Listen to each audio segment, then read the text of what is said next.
ध्यान रखना 10वें दिन भीष्म का अंत हुआ। उसके बाद सेनापति बने द्रोणाचार्य जी। लेकिन कैसे जो महान पूर्वज थे उनका आशीर्वाद रहा अर्जुन के पक्ष में और शरीर रहा दुर्योधन के पक्ष में। तो जीवन में केवल एक ही बात ध्यान रखना कि अपने पूर्वजों का जो निरादर कर जाते हैं वो कभी जीवन में सुखी नहीं रह सकते, कितना भी प्रयास कर लें। अब उन्हें मिलता क्या है, वहां से हमें क्या मिलता है? देखो अभी कितनी बढ़िया बात बताई थी थोड़ी देर पहले। ऐसे ही वकील साहब जी ध्यान करें कि 4 नौजवान एक ट्रेन में चढ़ गए और चारों बैठे थे, उसमें नए जवान थे ऐसे बच्चे। तो उसमें एक जंजीर लगी होती है, उसे पकड़ के खींच दो तो गाड़ी रुक जाती है।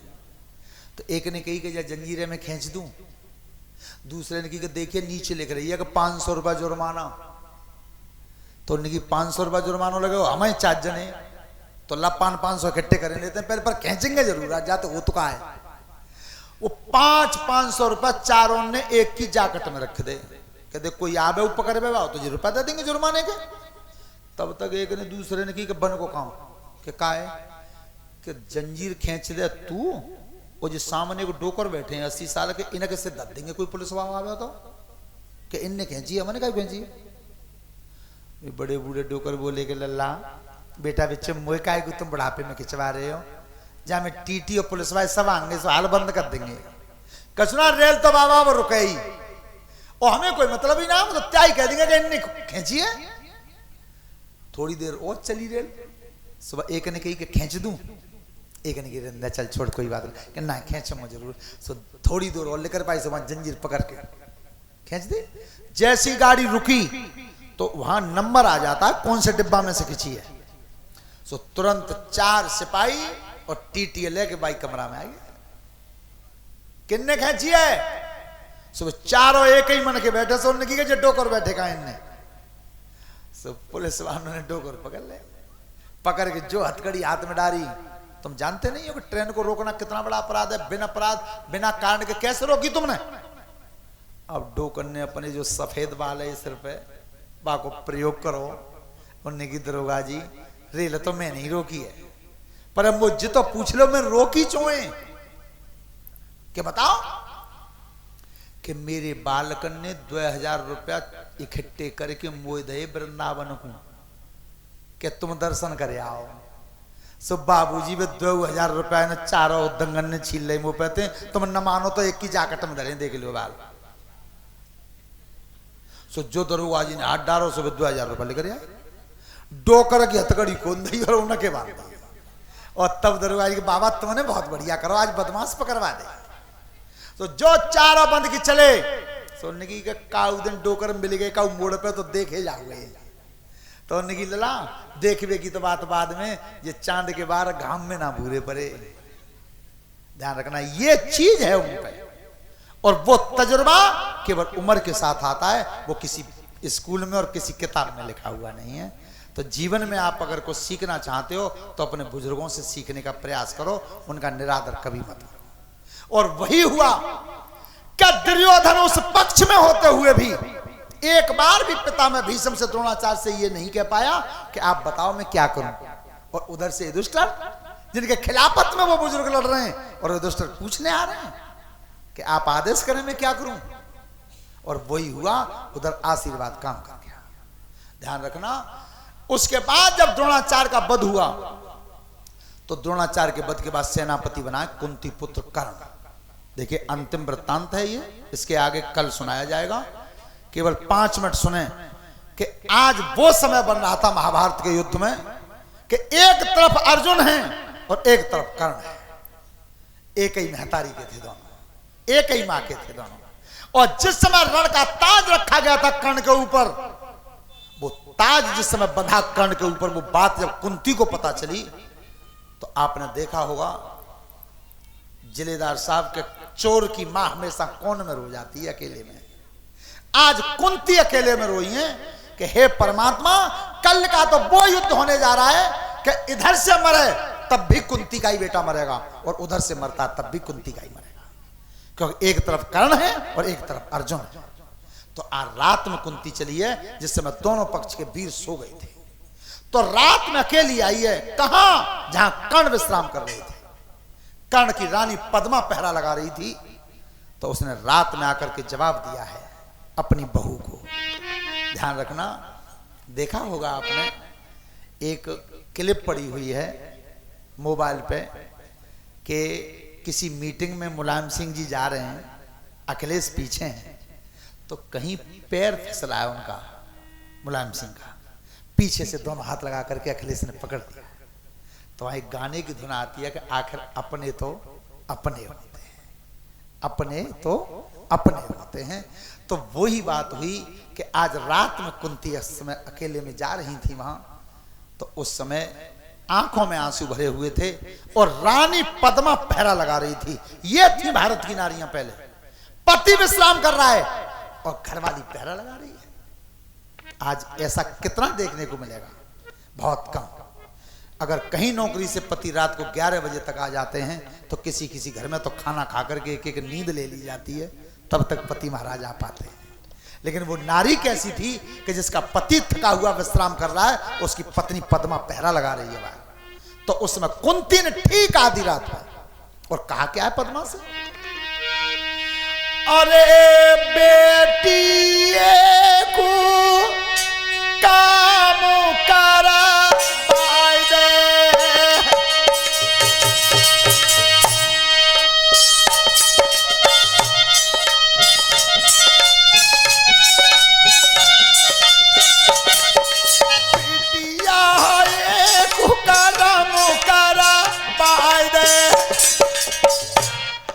मेरे बेटा तू बेगी जगाई दे।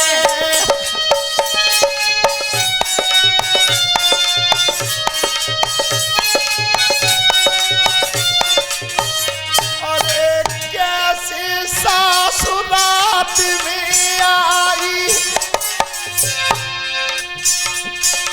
का पंडनु दही ठुकराई।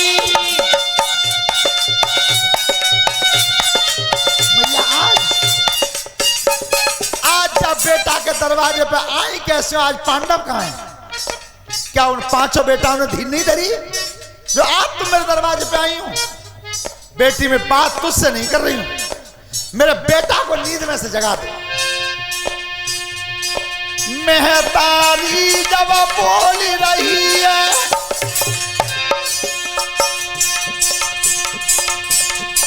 इतने सोई रहो दानी, बाहिरती जब साफ लगा होए, आखन परिया कान में बानी।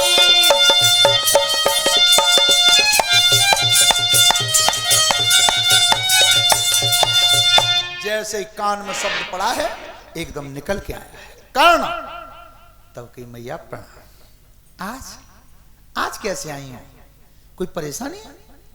बेटा कर्ण, मैंने तेरे जैसा दान ही नहीं सुना आज तक। ध्यान रखना, कर्ण का वृत्तांत है, 1.25 मन सोना दान करता था कर्ण, 1.25 मन सोना।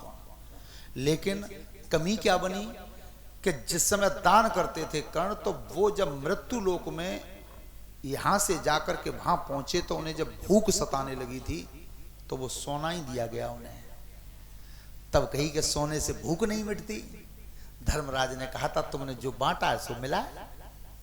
तो जीवन में धन दान तो बहुत कर देते हैं, जो अन्न दान किया जाता है कभी सत्संग में, यज्ञ में, भंडारे में, वो जीवन में काम आता है। तो आज कर्ण ने कहा मैया कैसे आई हो? बेटा मैंने तेरे जैसा कोई दान ही नहीं सुना, तो आज मैं तेरे सामने दान मांगने आई हूं। कैसा समय उन लोगों पर गुजर गया कि जिस महतारी की कोख से जन्मा था और उसी महतारी को आज भीख मांगने आना पड़ा सामने। मैया क्या मांगना चाहती हूं बताओ, देने लायक हूं तो मैं जरूर दूंगा, जरूर दूंगा। लेकिन उस बात को याद कर लो कि जिस दिन तुमने कुंत भोज महाराज के यहां मेरी छाती में लात मारी थी, उस दिन में ये कह के आया था कि मैया आज के बाद तेरी चौखट पर मैं कभी कदम नहीं धरूंगा, लेकिन तुझे जरूरत पड़ जाए तो मेरे दरवाजे पर आ जाना, तो मैया मेरा द्वार तेरे लिए खुला है, मांग ले क्या मांगना चाहती है। तो ध्यान रखना, आज कुंती ने मांगा क्या है और कर्ण ने दिया क्या है। ना तो ऐसे मांगने वाली मां थी और न ऐसा देने वाला बेटा था। तो आज महतारी मांग रही है बेटा के सामने। देखो सुनना कितना अच्छा वृत्तांत दोनों के बीच का। क्या? अरे बेटा में दान मांगी वे कुआई, बेटा में दान मांगी वे आई सो, बेटा में दान मांगी वे आई सो, सोना में दान मांगी वे। अरे दान मांगी वे आई जी, तू दान मांगी वे आई, दान मांगी वे आई सो भैया, दान मांगी वे आई सो, बेटा में दान मांगी वे आई। दोनों हाथ फैला दिए मैं आज कर्ण के सामने माने। और मांगा क्या है? अरे पांच लला तो रण में पांगे, कल का तू सेनापति है और कल उधर से मेरे 5 बेटा आएंगे। और ये सूर्य देवता का वरदान दिया था कर्ण को। उस बात को मां पुत्र दोनों ही जानते थे। क्या जिस समय कुंती के उदर में गर्भ ठहरा था सूर्य के तेज से, तो उसी दिन सूर्य कह गए थे कि तेरा बेटा उसी दिन मारा जाएगा जिस दिन तू चाहेगी, और तू नहीं चाहेगी तब तक कर्ण को कोई मारने वाला दुनिया में पैदा नहीं होगा। तो आज महतारी मांग रही है बेटा कल के युद्ध में तेरा सामना होगा मेरे 5 बेटाओं से। तो 5 लला तो रण में पांगे, समर में पांगे, उनको दिए बचाई, बेटा में दान मांगी वे आई सो, बेटा में 5 लला सोए रण में पांगे, समर में पांगे, उनको दिए बचाई सो, बेटा में दान मांगी वे आई सो, सोना में। बेटा कल के युद्ध में तुझे मेरे 5 बेटा पाएंगे, बस उन्हें बचा देना, इतना मांग रही हूं। कर्ण हंस गए, मैया सही मांगा पर गलती कर गई हूं। क्यों? मांगत मांगत मांगी गहियों, मांगी गहियों पर मांगी न मैया पाई, बेटा